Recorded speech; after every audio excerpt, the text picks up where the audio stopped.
Hey everyone, Coach John here, head pro at the Racket Club of Cocoa Beach. Hope everybody's staying safe out there. But I'm back today with a great tip of the drop shot. One of the number one things that people come to me and ask is, hey, how do I hit that beautiful drop shot? Well, guess what? You're going to learn today. Stay tuned. Here we go. Okay, everybody. So before we get started in the technique and how to actually do it, I want everybody to close their eyes real quick, and I want you to imagine what that perfect drop shot looks like. Okay, so let me guess. That perfect drop shot, it looks something like this, where that ball, here's right here is the net.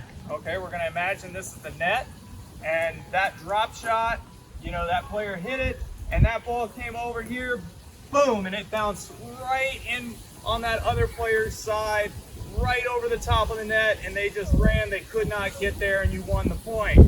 Am I right or am I right? So what we want to understand though is your drop shot doesn't have to be that ESPN highlight shot to win that point. You can use this shot to set up the rest of the point. And as you can see a lot of times in the pros, it ends up not being a winner, but a setup shot for the next ball, and that next shot usually wins that point. So you really look at that technique, and that's really what we're looking for, not making it so great.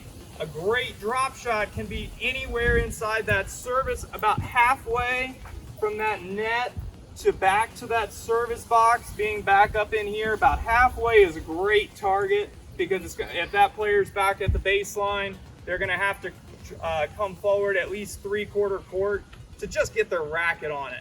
And remember, you want to be on your toes over here, ready to go, just in case they get that ball.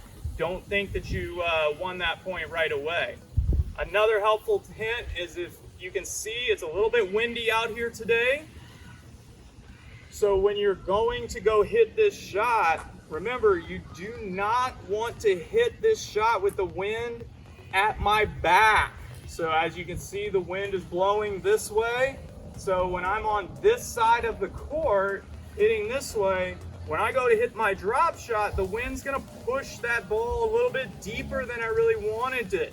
So I always say it's a lot easier to kind of hit into the wind when we're working on that drop shot and hitting it, so that wind helps me a little bit. I don't have to be so soft with my hands, because we all get that tight elbow in that match point, or that really tough pressure situation, and sometimes we push it just a little bit too much, with maybe a little bit too much power, making sure that we don't miss it. So keep that in mind. Okay, so now we're gonna look at the drop shot on the backhand side. I really like it the most because you can disguise it much easier than the forehand. So we want to make sure that we have that continental grip like we've been using right in here. Okay, and since I have more of a one-hand backhand, I am going to take that similar style as if I'm going to hit that slice backhand. But the main difference here is, as I turn and I go to hit the ball, I'm going to take my racket up, selling that regular slice, stepping forward, and then I'm just going to kind of turn that racket face and just kind of cup the ball, okay? And really just kind of tap that ball. Really feel it, and I want to make sure that I just get just enough on that ball to get it to go where I want it to go. I want to sell it, and that way I can really catch my opponent off guard. On the forehand side, again, it's a little bit more obvious of what you're going to do when you have that racket up here, and then you come in and you're just tapping that ball. So you want to be aware of those kinds of things. Smarter players, more advanced players, they're going to pick up on that kind of stuff. So remember, the art of disguise is very good. And also, the time that you use that drop shot is super important. You want to make sure that you are inside the court a little bit. I particularly don't like seeing my players hit that drop shot from the back behind that baseline, because there's just too much risk with no little reward. So, you mishit it, you didn't make it, it just is a lot of problems.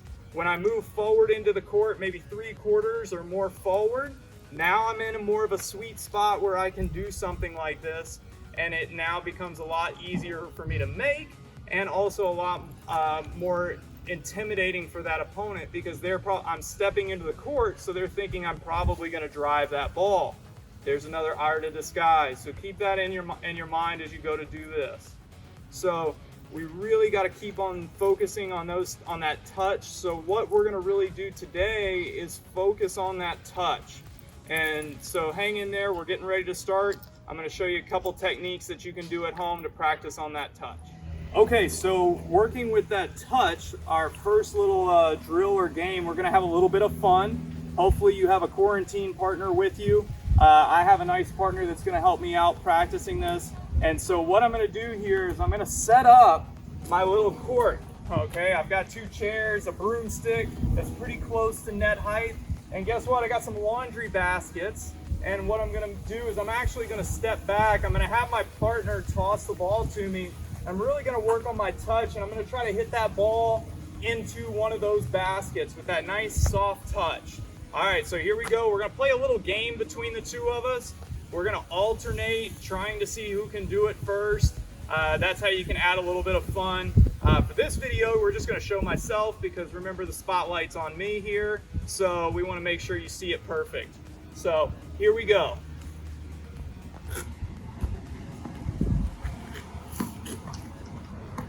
Great shot, no more. Pretty good. Now remember, that wasn't the best idea for me to hit that ball while pulling back, but you know what? Years of practice paid off. So you want to make sure that's what you're going to really do. Try to feel that ball and have some fun with it. And again, what we would do is just switch sides and see who can get into that basket first and have a little fun. So now what we're going to do is we're going to move on. We're going to move to a more fun atmosphere where we're going to try to work and help each other. All right, stay tuned. Here we go. Okay, so what we're going to do now is I've got my quarantine partner, and what we're going to do is again, looking at my little court that I've set up with limited resources. So guess what? The fun part about this is it doesn't matter if your partner plays tennis or not. They can enjoy this game too, because it doesn't take a lot of skill. All they got to do is just touch the ball while you are actually trying to visualize what you're doing in a point. And as we get better in this game, you're just going to back up. That's all it is. And what you're going to attempt to do is try to drop that ball as close to that net as possible and really force that little touch issue. So here we go. We're going to have a little bit of fun and hit a couple and play a couple points out and see how it goes. All right, here we go. Ready? Yeah. Hold that right here, Bob. All right, here we go.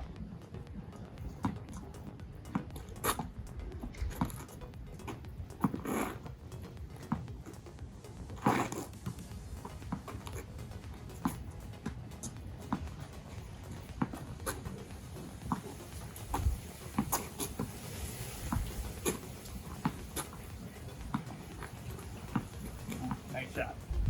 Okay, so as you can see that we're very controlled with what we're doing. We're having a little bit of fun. And as you get going, you can start keeping score and just having a little bit more fun with it. So get out there, get your practice going. And like I said, as you get more comfortable with it, you start to feel that ball a little bit more on your strings. Now you can start backing up, and maybe the starting position is a little bit further back. So keep that in mind as you're doing it. I hope this was a fun video. Go out there, practice your drop shots, have some fun, and stay safe out there. I hope to see you out on the court soon.